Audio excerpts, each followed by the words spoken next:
Welcome to week 6 problem solving session for the course Introduction to Coding Theory. I am Sachin, your TA. As usual, we will be solving 10 questions. This week I am a bit sick. I have throat infection, so I'll try to talk. I won't be talking as much. I'll only speak if some clarification is required.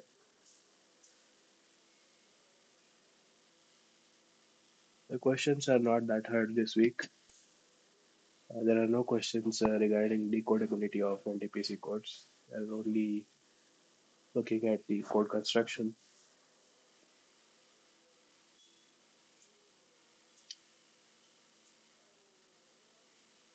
The diagram I have here, this is the diagram for the first 7 questions. So all the things that we need to find out are related to this diagram, this standard graph.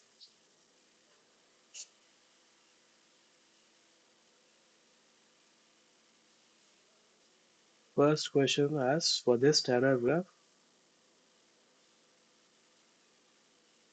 what is the parity check matrix?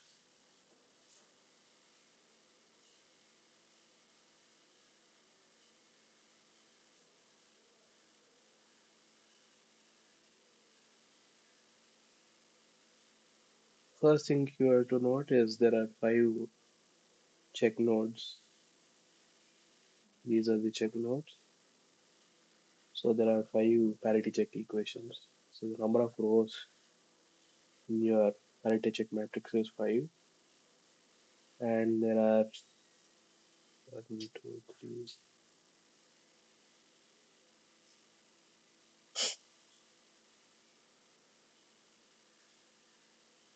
15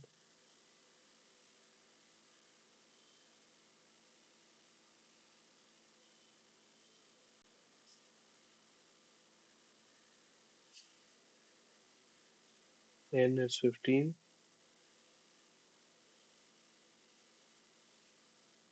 number of variable nodes. So your H matrix is of size m by n, 5 rows, 15 columns. Now each parity check equation is given by XORing the bits attached to the box of that parity check equation. So this parity check node, find out all the edges, right, coming out from that node. So here there are 4, 5, 6 edges, and each of those is attached to one variable node. Whichever node it is attached to, that particular bit is present in a parity check equation. So that means this parity check equation for the first one would be C1 plus C2 plus C3 plus C6 plus C8 plus C10 equals 0. So if you take that as your first parity check equation, the first row of your parity check matrix will have a 1 in the position where the variable node is. So 1, 2, 3 will be ones. So 4 and 5, those will be zeros. For 6, you have a 1. And 7, you don't have it in the equation. You have 8, no 9, you have 10, 11, 12, 13, 14, 15 are all zeros. So that's how you get the first row. Similarly, we'll have one row for each of the check nodes.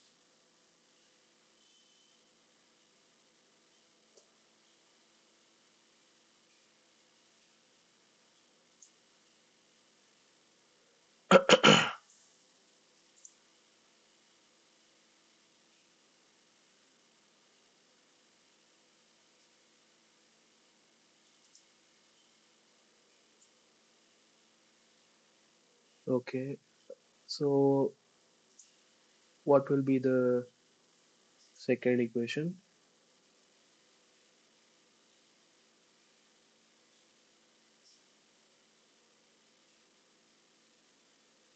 So the second check node B is connected to 1, 4, 7, 9, 11, and 15. So 1, 4, 7, 9,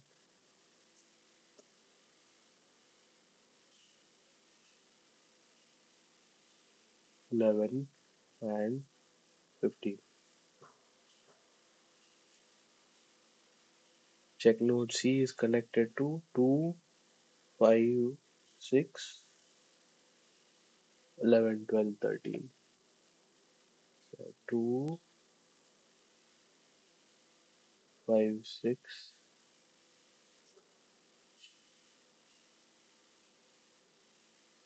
11, 12, 13. Node D is connected to 3, 8, 10, 12, 13, 14. So you have 12, 13, 14, and 10. Other than that, you had 3 and 8. So this is 3, this is 8. Rest are all zeros. Final parity check equation. So all the nodes connected to edge to node E are 4, 5, 7, 9, 14, 15. So 4, 5, 7, 9, 14, 15. So that is the parity check matrix corresponding to this Tanner graph. And that's what the question is asking for. So each of the check nodes has some edges going from the check node to the variable nodes, and for a particular check node, whichever variable nodes are connected, those bits will be present in the parity check equation.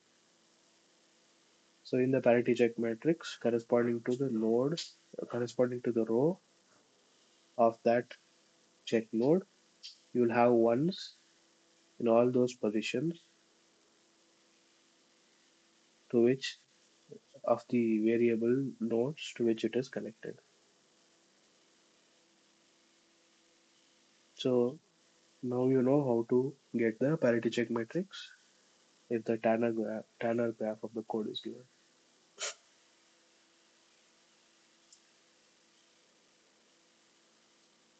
That was question 1. Question 2 is the code an example of regular LDPC code.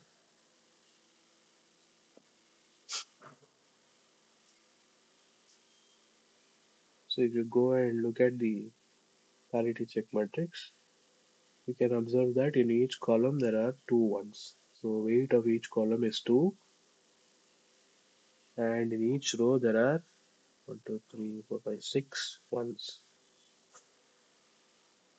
So each column has the same number of each same number of ones, and each row also has the same number of ones.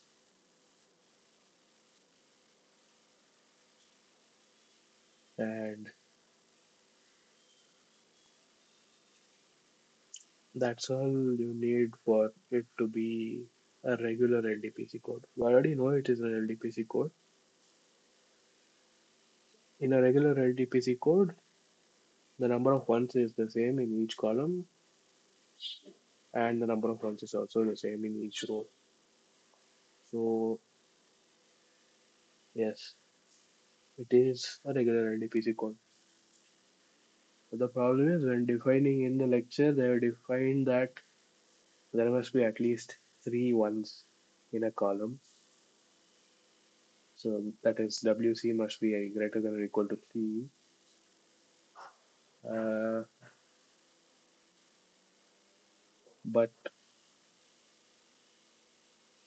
I think even if it's less than 3, if it's 2 also, they do consider it as an LDPC code.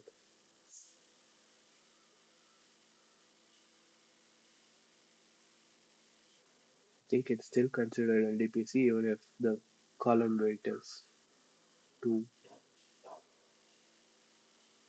So at least for our purposes here, we'll consider it. We won't take that condition into consideration. Otherwise, if you had taken that into consideration, this would not be a regular LDPC code because the column weight is only 2 and not 3. Okay.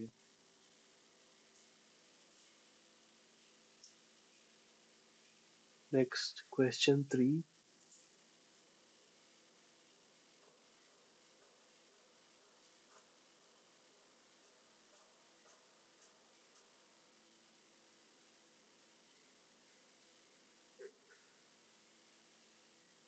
Write the parameters N, WC, and WR for the above code.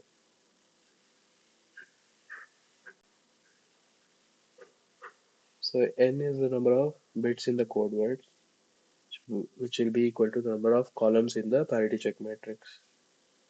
It will also be equal to the number of variable nodes in the Tanner graph. Here N is 15. N is 15. From the parity check matrix, WC is the number of ones in each column. For this parity check matrix, there are 2 ones in each column. You can check. You have 2 ones here.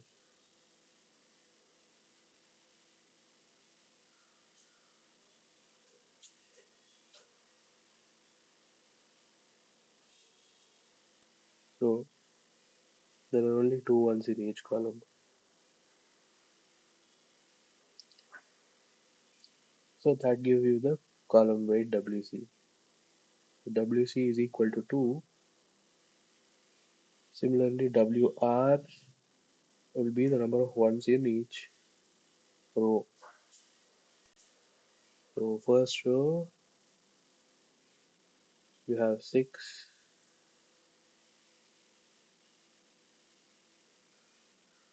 So 6 in the second row, 6 ones in the third row, 6 ones in the fourth row, and finally 6 ones in the fifth row. So your WR is the number of ones in each row is equal to 6. So NWCWR is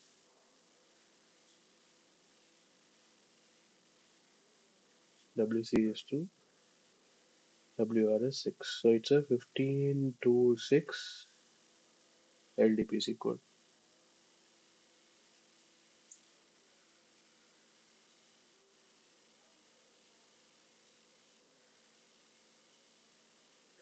If you want to directly write from the Tanner graph, so WC is the number of ones in each column. That means the number of, so a column represents a bit in a code word, and there will be a 1 in a particular, for a fixed column. In any row, there will be a 1 if the bit occurs in the parity check equation of that row. So you can go to any node, since it's a regular LDPC, you can go to any node and find the number of edges going out from that node. That will be your WC. Similarly, the number of ones in a row are the number of bits in each of your parity check equations. So you can go to a check node and find the number of edges coming out of that node. Since it's a regular LDPC, it will be same for all the check nodes. And that will give you your WR. You don't have to write the parity check matrix to find the parameters. The Tanner graph itself will give you that.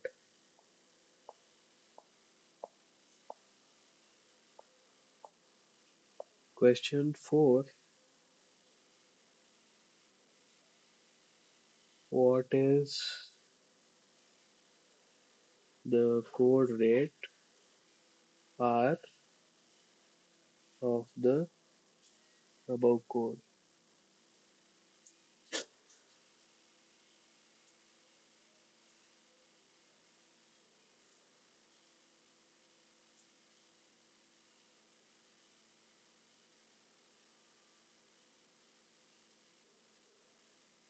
Okay, for this, let me copy down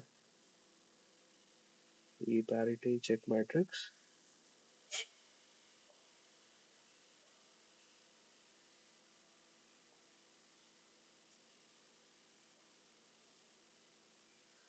So we had seen in an earlier class that the rank of the parity check matrix is equal to n minus k, where k is the number of message bits and n is the number of code word bits. So we have to first find the rank of this parity check matrix.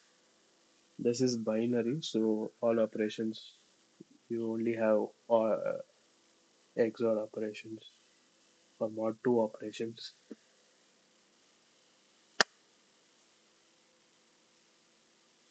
So you have to do row reduction and find out how many rows are independent. That will give you the rank. So first thing I'll do is I'll shift all the rows by one place above. So I'll exchange these rows. I'll take the second row to be the first row.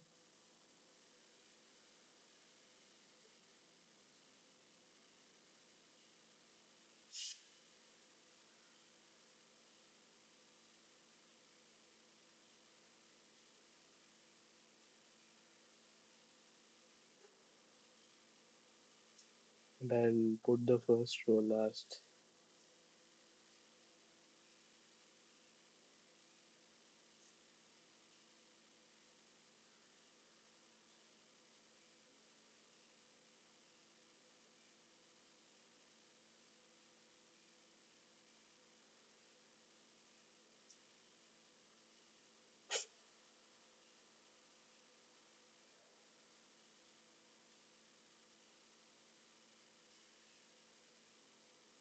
So now I have one's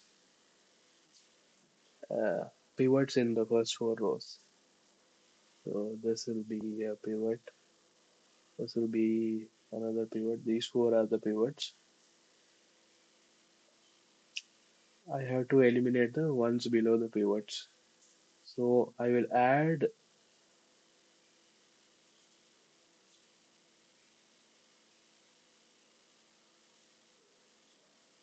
okay, I'll add first three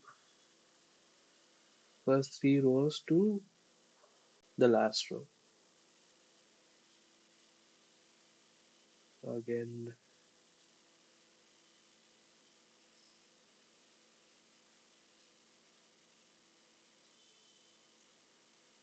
since the remaining rows are the same, I'll copy the same matrix.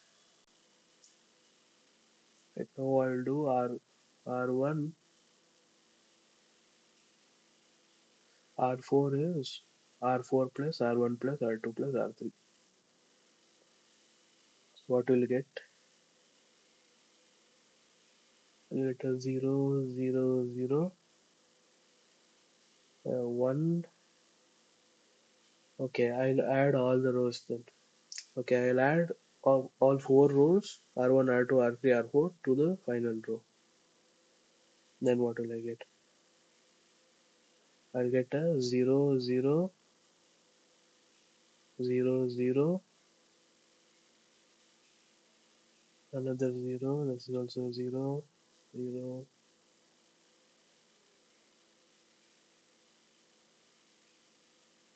Uh, okay, I can't really do that.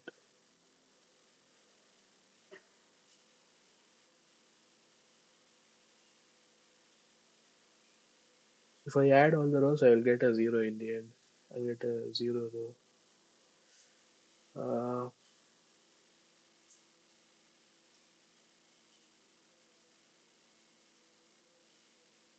what would that mean then?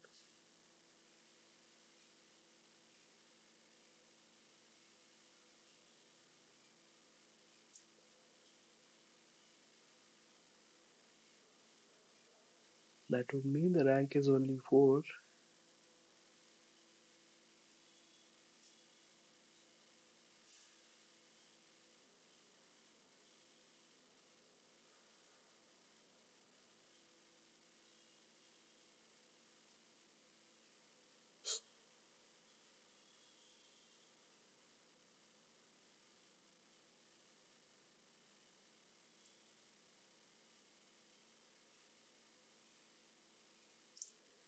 Okay, let me go about this.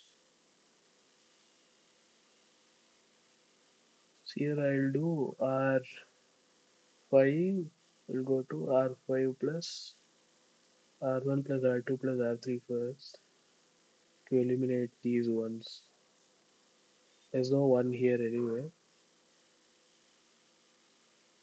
so I'll leave that as it is for now. So I'll eliminate the first three ones. For that, I'll add the first three rows to the last row. I'll be left with 0, 0, 0, 1, 1,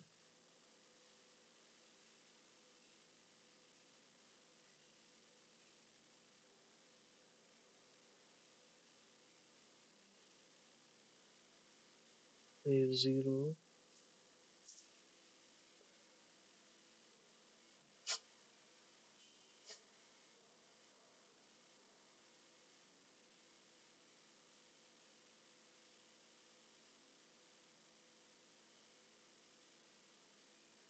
1 here now, that is a 0,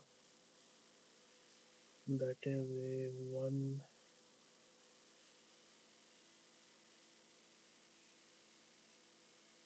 that is a 0,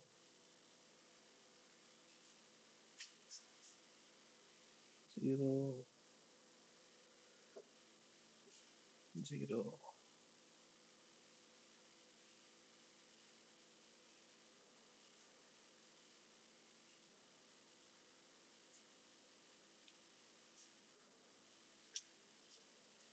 Okay, when the last two rows are the same, so I guess the rank is only 4.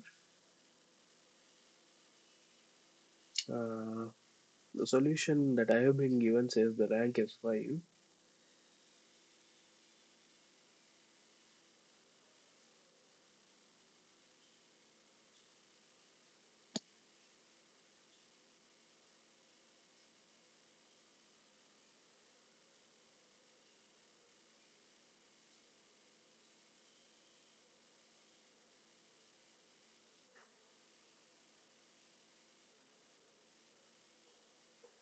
But the fourth row is just the sum of first, second, third, and fifth row.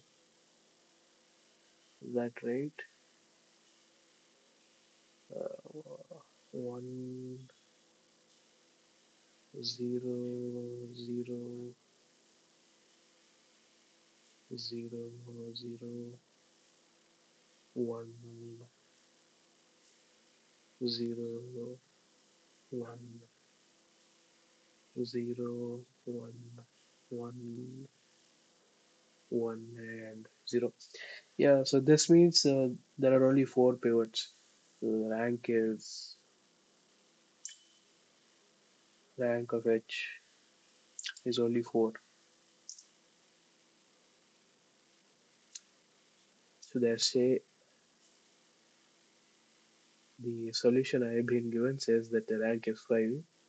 I guess they didn't bother doing the uh, actual row reduction, right? So they just looked at the matrix and thought the rank is 5. So that's the problem with just relying on your intuition. So here the rank is not 5, it's 4. And we had seen in our earlier lecture the rank is equal to n minus k. We have n is 15, so k is 11, rate r is k by n, which is 11 over 15.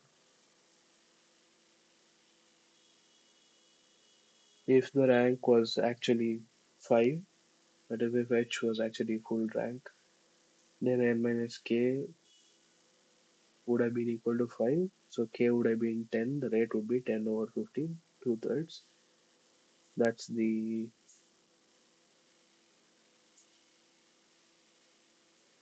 that's the answer according to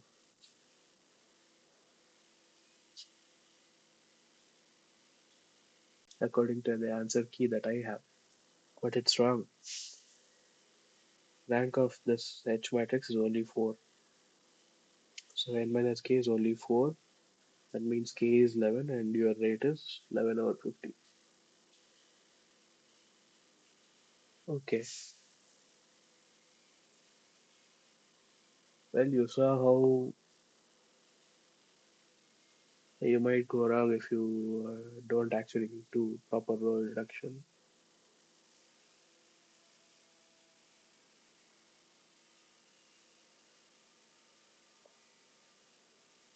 and take the rank as 5. So it's always best to follow the procedure, even if it seems simple. Unless you are in a hurry and you don't have much time, then you probably wouldn't bother writing down all this. You would make a mistake. Okay, we'll go to the next question. Column degree distribution of the graph is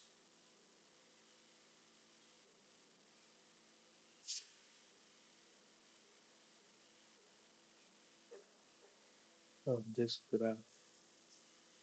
We are using the same graph for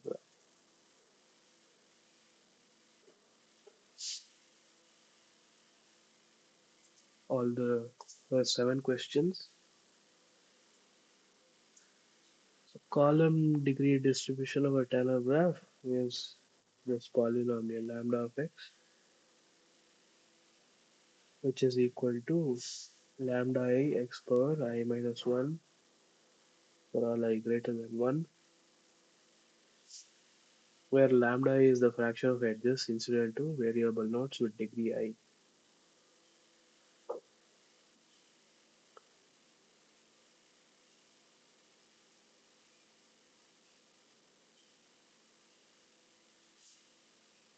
We have 15 variable nodes here. Since it's a regular LDPC, all the variable nodes have the same number of edges. I'm going to check nodes. So the fraction of edges and all of them are of the same degree. So I is equal to 2, lambda is 1. So all of them are of degree 2. So the fraction of edges instead to variable nodes with degree 2 is it's a it's 1 because all the edges are counted.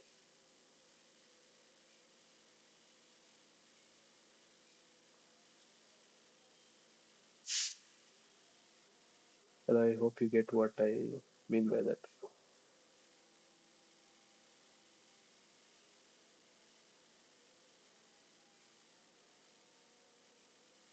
So what will be lambda of x? It will just be and for all I not equal to 2, lambda I is 0.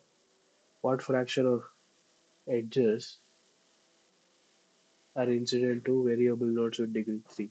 There are no edges that are incident on variable nodes with degree 3 because there are no variable nodes of degree 3.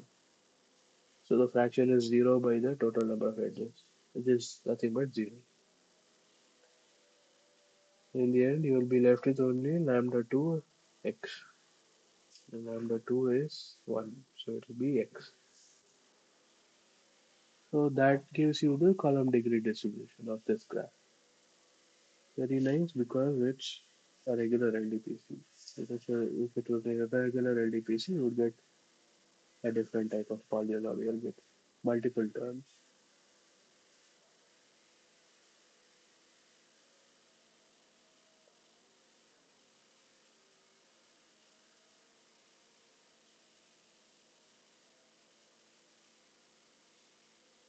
Question 6 asks for the same, yes, in Q4.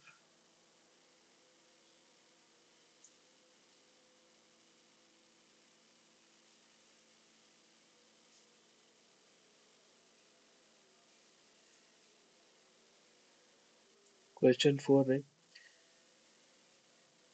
Code rate will depend on K by N, right? So you can't write the code rate directly from WC by WR. You have to find the rank and do it in this way. That is only a bound, right? K rate is greater than or equal to 1 minus WC by WR. It can be greater also, even for LDPC code itself.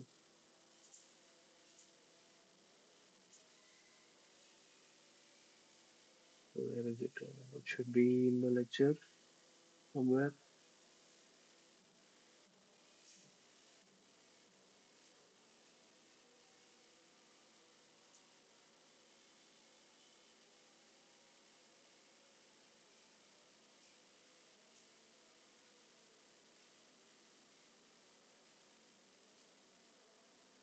So here see the number of rows in the parity check matrix must be greater than or equal to n minus k, because n minus k is the rank of that parity check matrix. The rank will always be less than or equal to the number of rows, and that's just normal simple linear algebra. The rank will be less than or equal to the number of rows. The rank will also be less than or equal to the number of columns. For a parity check matrix, the rank is equal to n minus k, and the number of rows will be m. So n minus k must be less than or equal to m. If you divide by n, you will get m by n greater than or equal to 1 minus k by n. This k by n is your rate. So m by n must be greater than or equal to 1 minus r. If you shift r to this side, r must be greater than or equal to 1 minus m by n.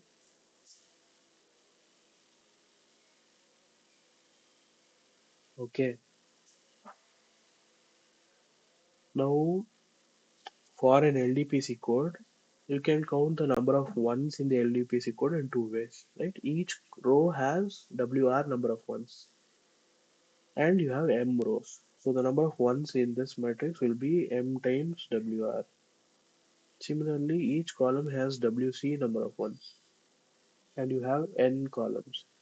So the number of ones in the matrix will be also equal to n times WC.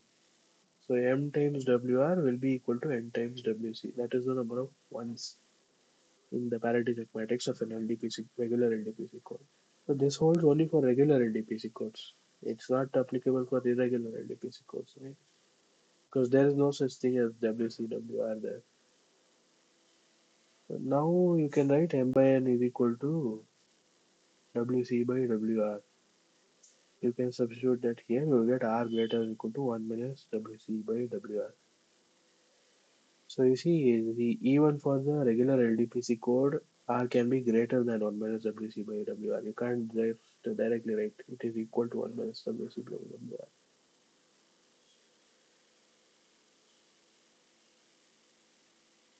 It happened here, right? What was the WC here? WC was 2 and WR was 6. 2 by WC by WR was 2 by 6, 1 by 3. 1 minus 1 by 3 is 2 by 3. So the rate is 11 by 15, which is actually greater than 2 by 3. That is because one of the Parity-check equations is dependent on the other equations. So you don't have a full rank parity check matrix. Okay, then when you come to irregular LDPC codes, what do you mean by WC and WR?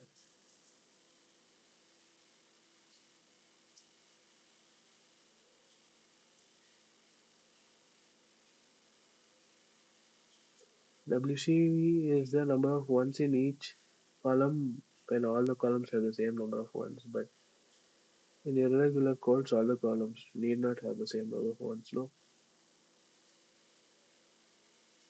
so you don't have anything called WC and WR in irregular codes. Okay, if you have the parity check matrix, then you can definitely find the rank of that matrix, which will give you n minus k. If you know the n also, from that you find k and the rate will be k by n. That's the method to find the rate.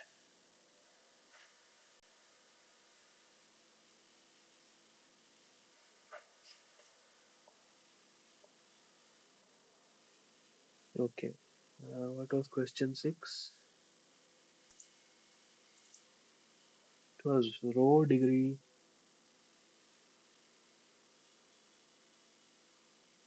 distribution of a code.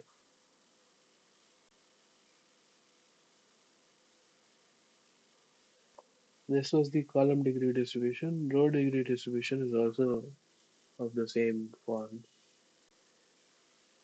For a Tanner graph, row degree distribution, row of x is summation row I x power I minus 1 for all I greater than 1, where row I is the fraction of edges incident to check nodes.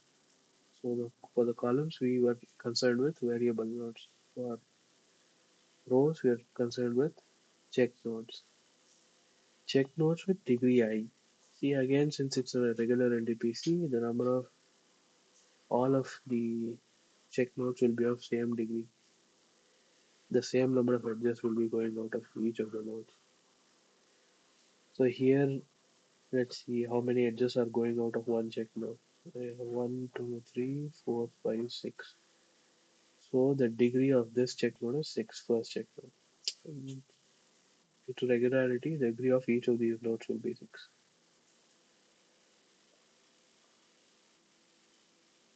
So we can write for I is equal to 6, rho I. So what is the fraction of edges incident to check nodes of degree 6? It will again be 1 because all the edges come under the same category because all the edges are incident to check node with degree 6. So rho I is 1 for I is equal to 6 and I not equal to 6, rho I is 0 because there are no edges at all which are going to any higher or lower degree check node because there are no such check nodes. All check nodes are of the same degree. So for all other degrees, there are no such check nodes. There are no edges going to them. So the fraction of edges will also be 0. And this would mean rho of x is rho 6 x power 5, which is nothing but 1 times x power 5. Or you can simply write that as x power 5, you can drop the 1.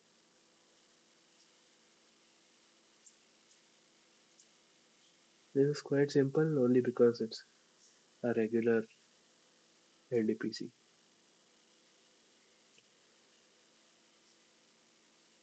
Question 7. This is the last question that depends on the previous Tanner graph. 8, 9, and 10 will have different graph and matrix. Question 7. What is the girth of about an above Tanner graph?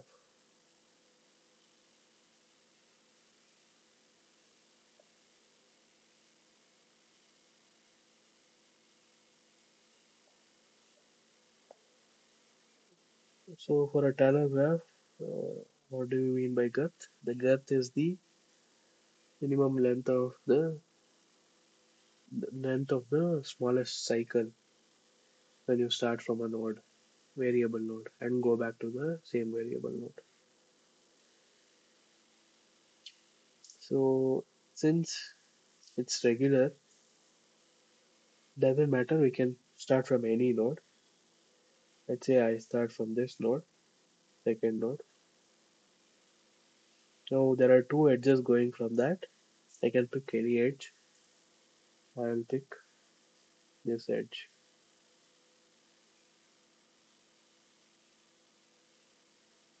Now from that check node, I have to go back to the variable node that I first picked.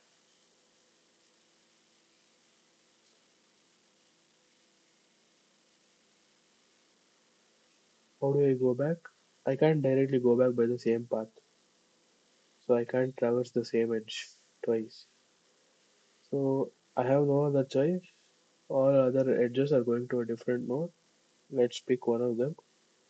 I'll pick this edge and go to this node. Okay, now from here again I can't traverse this edge again. There's only one edge left.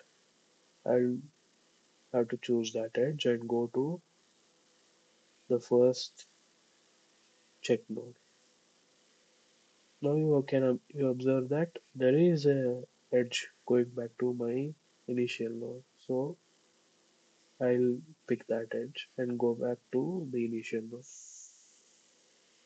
So in four edges, I started out from a variable node and came back to that node without traversing any of the edges twice. So this forms a cycle. You can check that this is the smallest possible cycle in this standard graph.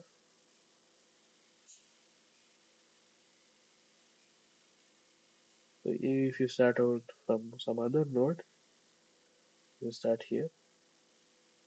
Doesn't matter. Again, will go to some check node. Okay, let me go here. And from that you'll have to go to some other node. Pick this. From that you have no choice. You have to pick. There's only one option from the check node. And when you go there, they'll always okay.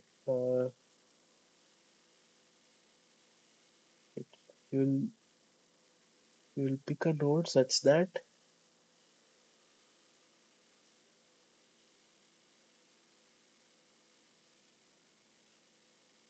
okay, you'll pick this node.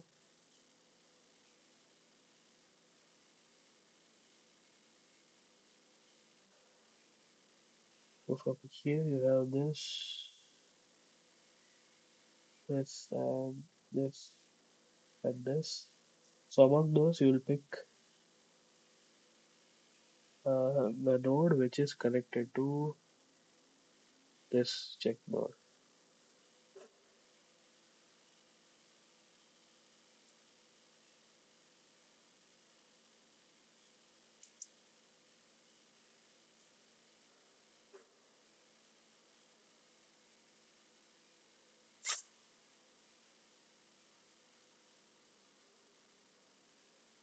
Is there a node like that?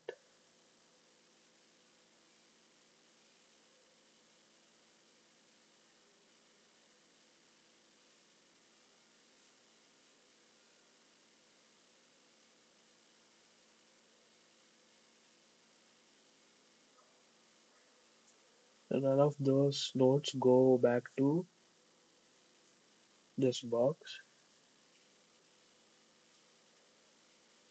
So regardless of the node you pick, your cycle length will be greater than 4 now. So we started out with this blue node and we went to this box. Then from that we went to another node that we'll have to go to that particular box. From there you can see that there is no path like this. So you will again have to go to a different node.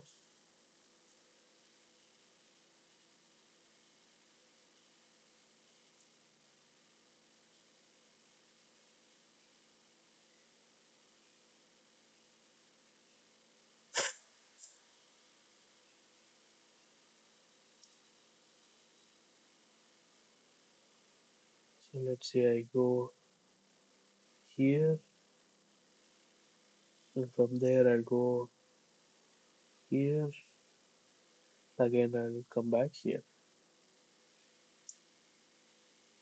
So if you start from this node and pick this box, what is the length of this cycle? It was 6, which is greater than 4. So you'll have to check all possibilities. Of course, I can't check all the possibilities, but you can argue out that 4 is the smallest possible cycle you can form here. All other cycles will be at least 6. So its number of cycles will be 4, 6, 8, something like that. You can't go below 4. You can't have a 3 or a 2 cycle.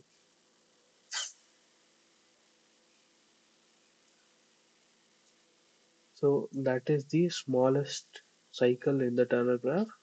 That is by definition the girth of the tunnel. So the girth is equal to length of the smallest cycle,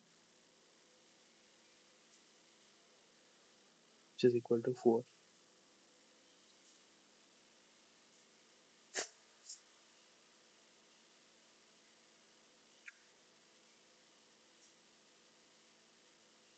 Okay. There's no proper let's say formula, or yeah, there's no just direct formula to find the girth here. You have to try out all possibilities, and each time you have to keep going lower and lower and see if something lower is possible.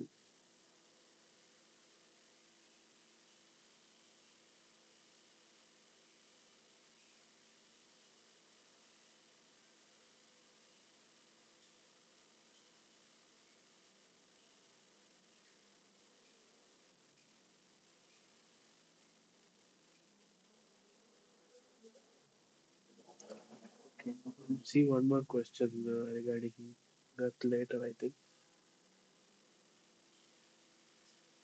Uh, Question 8 is, which of the following statements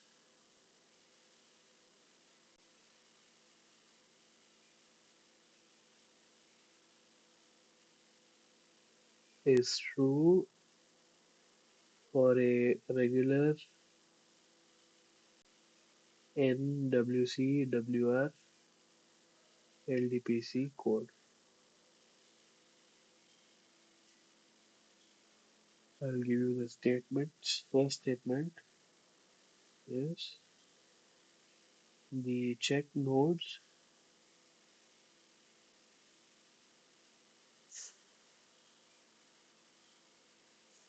in a Tanner graph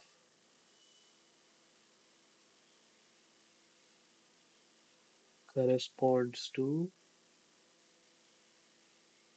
n bits in the code word. Is this correct or false?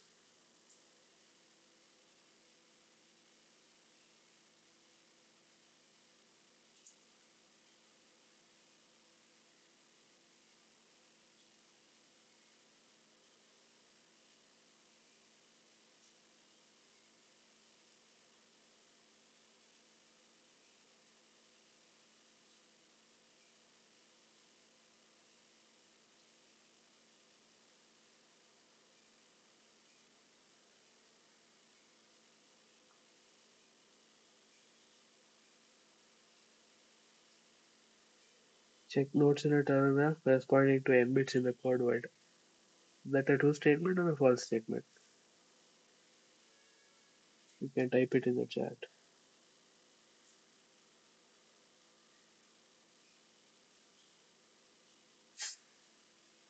Here you have a paragraph.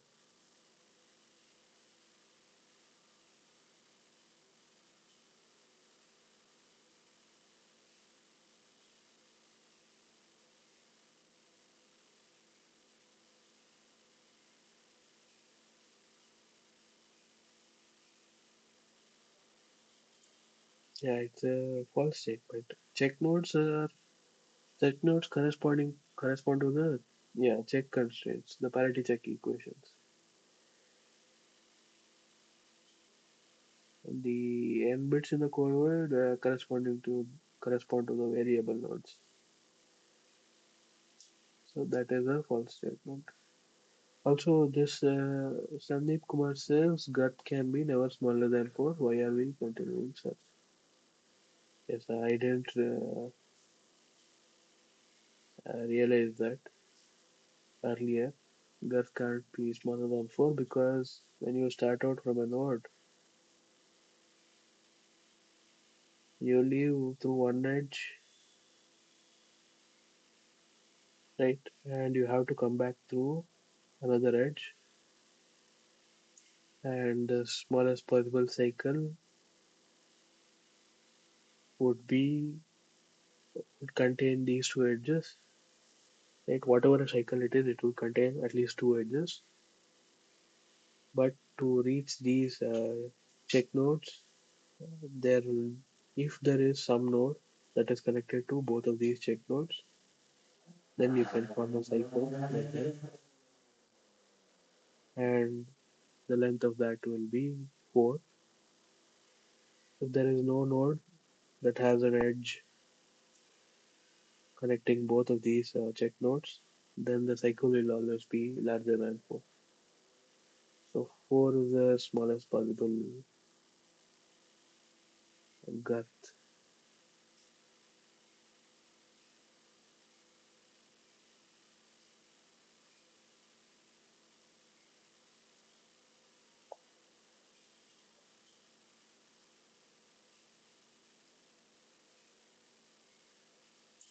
So coming to this true or false statements, this was first statement was false.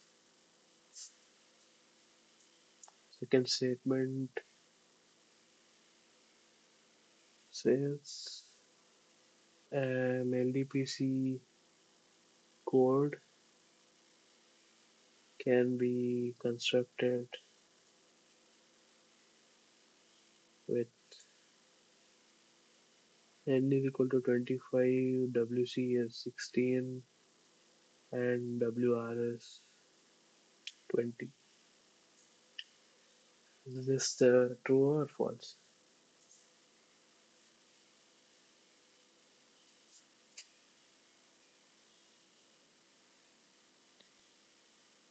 Can you construct an LDPC code with those parameters?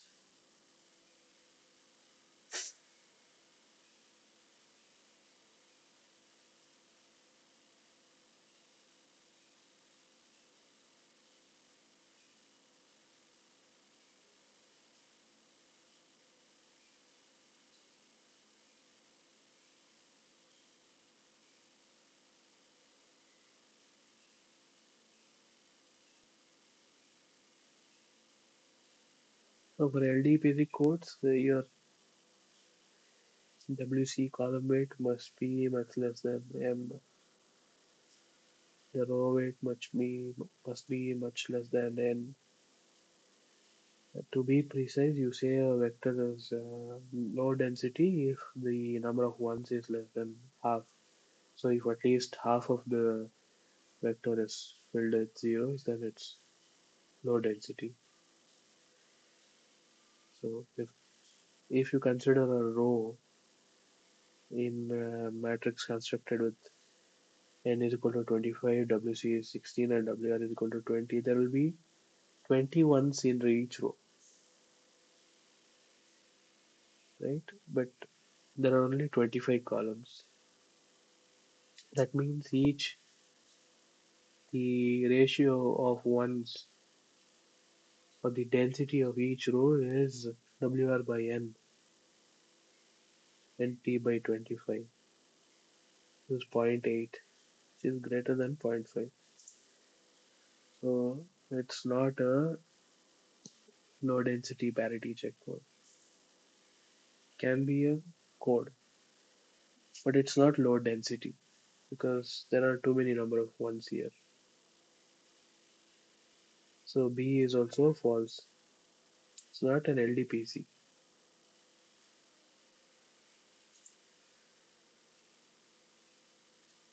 Statement C says the received code words,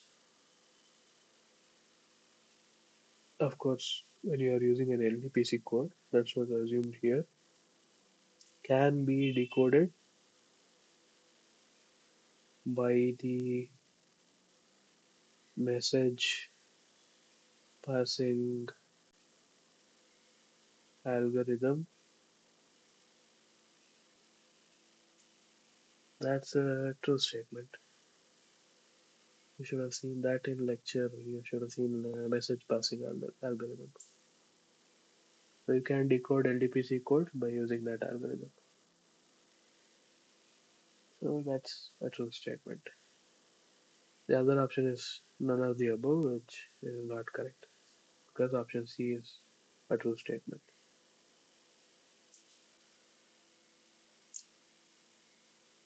Okay, question 9.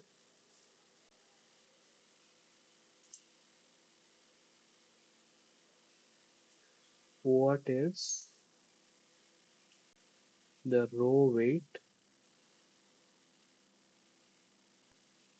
of the following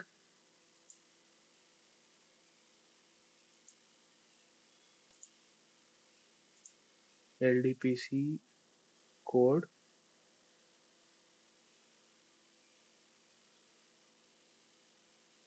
whose H matrix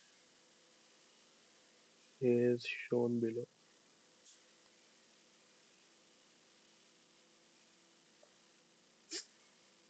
So I'll give you the H matrix.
So what is the row weight of this matrix?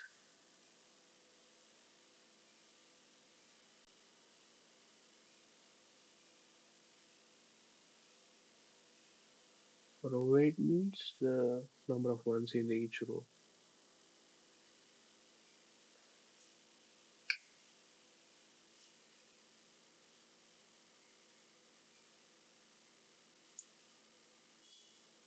Yes, 9.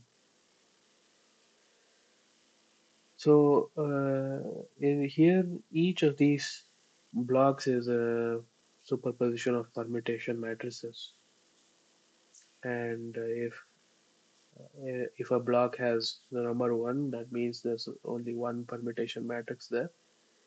If it's a block of two, that means two permutation matrices have been superimposed, right?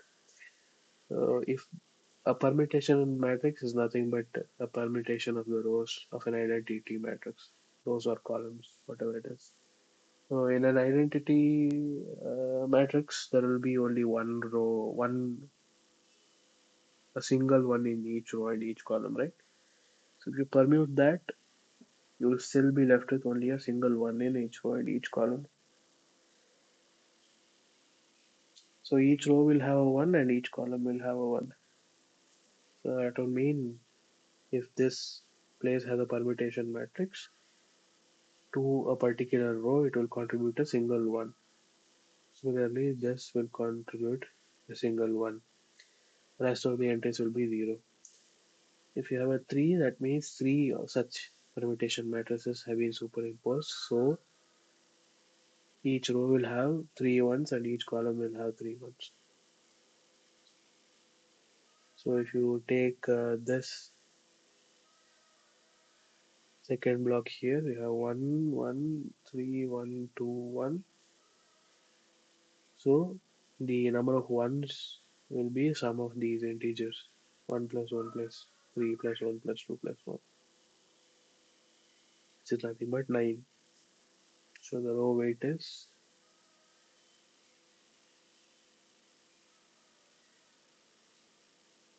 9.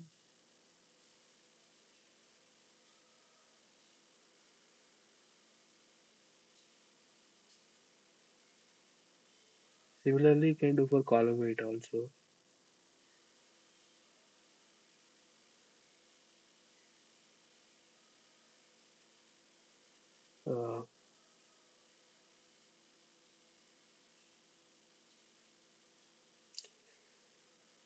Uh, no, can do that for rows.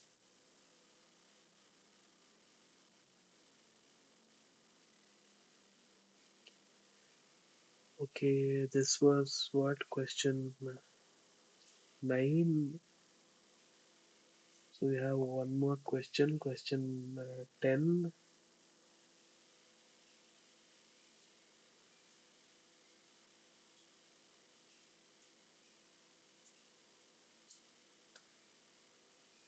What is the, okay, there's also a question on girth. What is the girth of the Tanner graph of a LDPC code whose parity check matrix H is given as,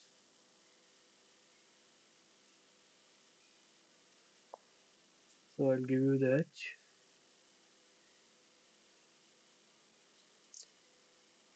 111 followed by 7 zeros, next 000 111, the remaining are zeros. So this 111 pattern is repeatedly shifted for the first three rows. Fourth row is 0101 00 0010.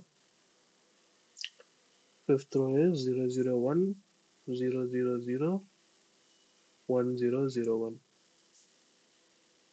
That is the parity check matrix. For that we have to draw the Tanner graph, or if you can do it directly, we can do it directly also, and find the smallest length cycle, and the length of that will be your girth girth of the Tanner graph. If you want to try it on your own, I'll give you a few minutes.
I'll do it with a graph.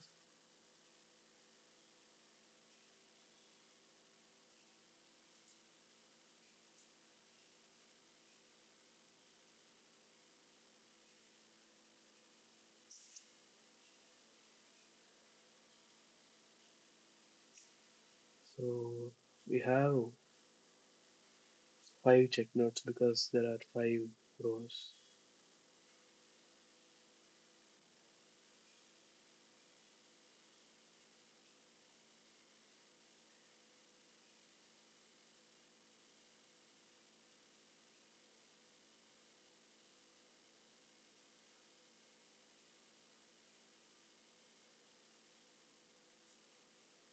And there are 10 columns, so there will be 10 variable nodes.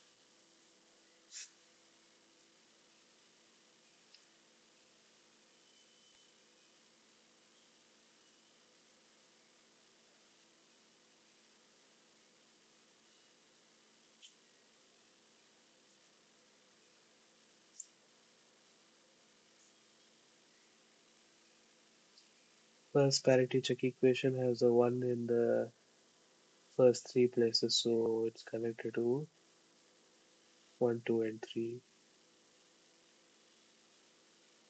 Second parity check equation has a 1 in 4, 5, and 6, so it's connected to 4, 5, and 6. Third has connection to 7, 8, and 9.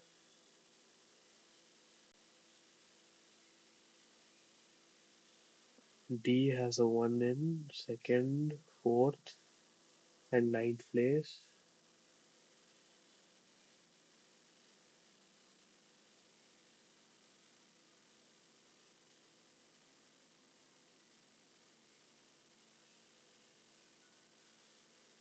Final equation has a 1 in the third, seventh, and tenth place.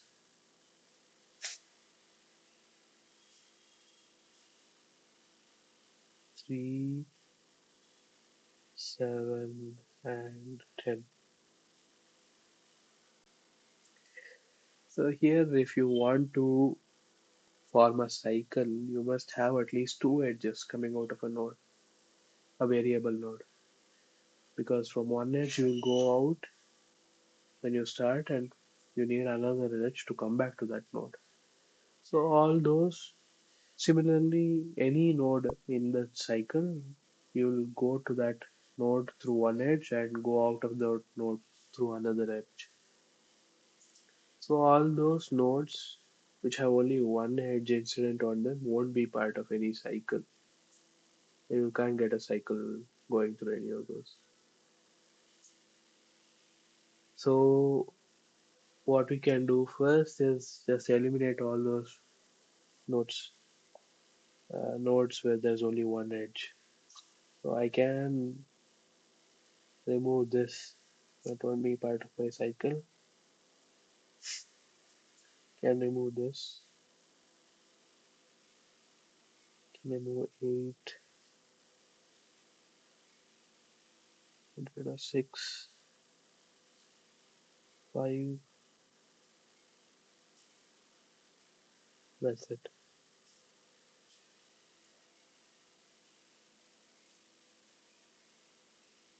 So let me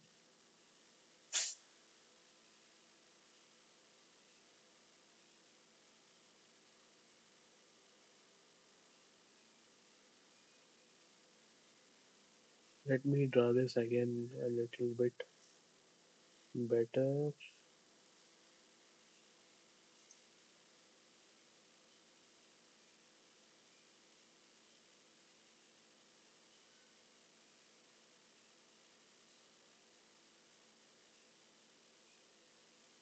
I have only 2, 3, 4, 7, and 9.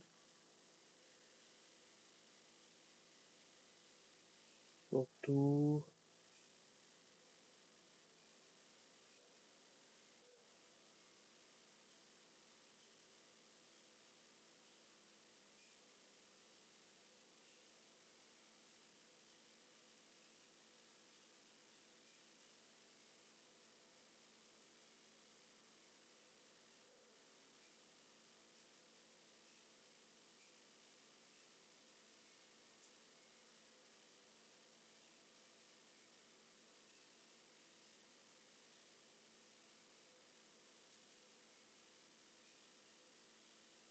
Okay, that's a bit better.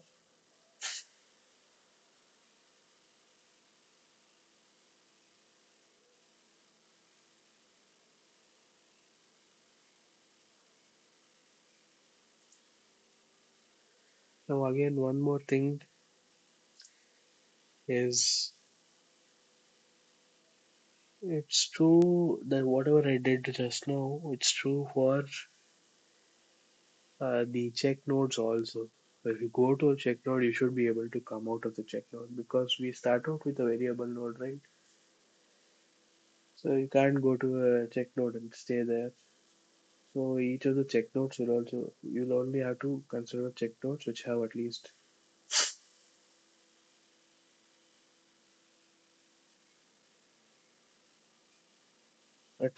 two edges coming out of them. So here you can see that till B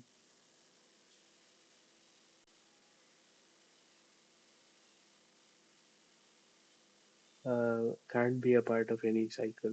So you can get rid of check node B. Then you realize that 4 now has only one edge. So again that can be part of the cycle. So you eliminate that also. So now you are left with something like this. You can't simplify this anymore. So you'll have to start forming cycles. So again each of the variable nodes has two edges coming out of it, and each of the check nodes also has two edges coming out of it.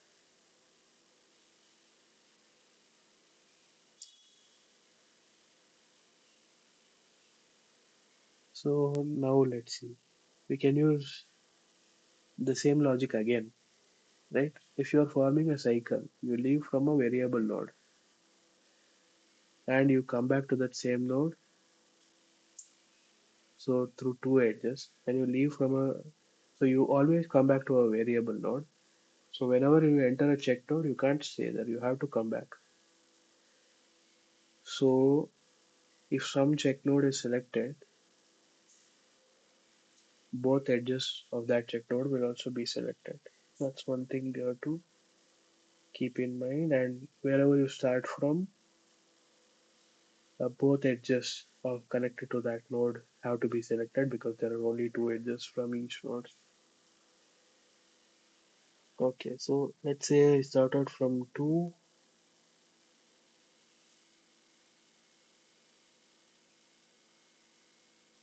right? And then I'll have to go to 3, and I'll have to go to E, I have to go to 7 now, I have to go to C, and then I have to come back to 9, go to D, from D I can come back to 2. So all the edges are selected here. And how many edges are there? All the edges are selected, two edges going out of each variable node, so there are 8 edges. And that's pretty much the only cycle here, right? Doesn't matter what node you start out from, it will be the same cycle. So the girth of this Tanner graph,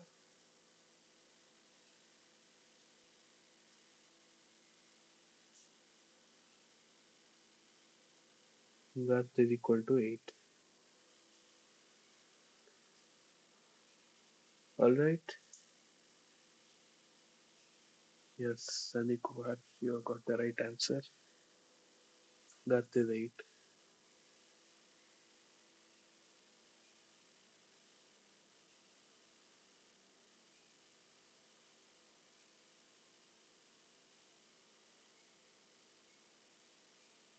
So here, actually, there is only one cycle.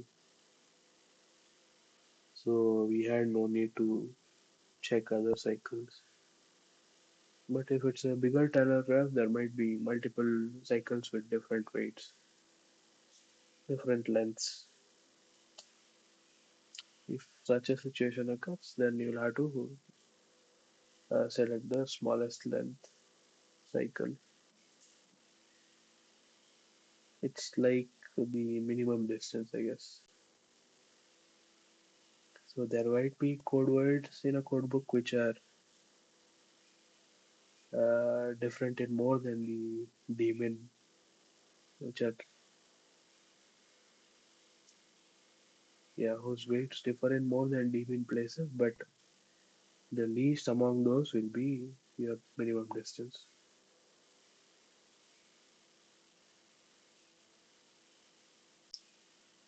That's it for today. If you have any questions, you can ask.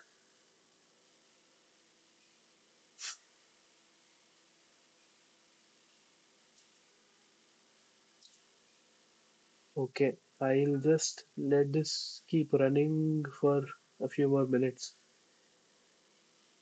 Otherwise, the duration will be too short and they won't accept that. So I'll stay here for 10 more minutes and then I'll leave.